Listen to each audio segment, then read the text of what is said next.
నల్లగొండ జిల్లా సారథి కళా బృందం పరిసరాల పరిశుభ్రత మీద పాట.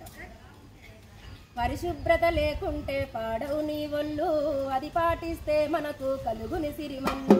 పరిశుభ్రత లేకుంటే